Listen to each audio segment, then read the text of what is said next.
Amina. Bwana asifiwe.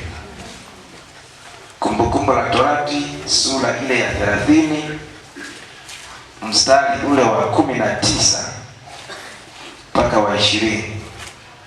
Kichwa cha somo letu kinasema maamuzi unayochukua leo ndiyo yanayotengeneza hatima yako.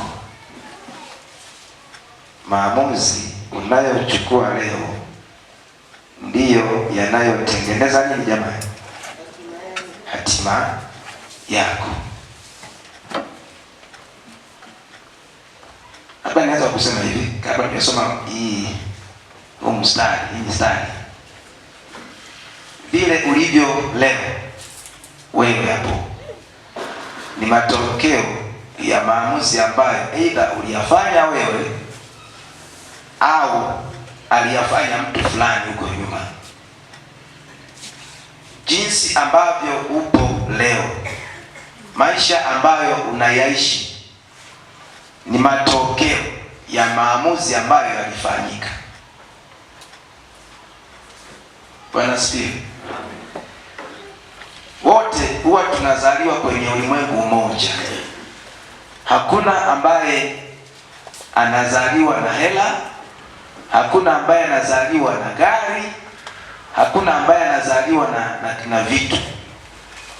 Ila tunapozaliwa wote tunakuja kutofautiana maisha kwa sababu ya maamuzi ambayo tunayachukua. Amina. Kwa hiyo jinsi ulivyo wewe, inawezekana kuna mtu aliamua vibaya au aliamua vizuri huko nyuma. Kwa hiyo maamuzi unayochukua leo yanaathiri hatima yako ya baadaye. Sasa maamuzi ni nini? Maamuzi, naweza kusema kwamba maamuzi ni hatua ya uchaguzi anayochukua mtu kwa ajili ya jambo fulani. Ni hatua ambayo anaichukua mtu kwa ajili ya jambo fulani,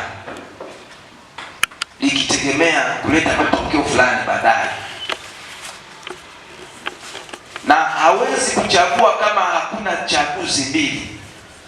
Huwezi kuchagua kitu, yani huwezi kuchagua kama kiko peke yake. Lazima kunakuwa na vitu vingi, halafu nachagua kimoja. Kwa hiyo unaamua kuishi namna hii, unaamua kwenda njia hii, ni maamuzi. Kuna muda unaweza kujikuta kwa njia panda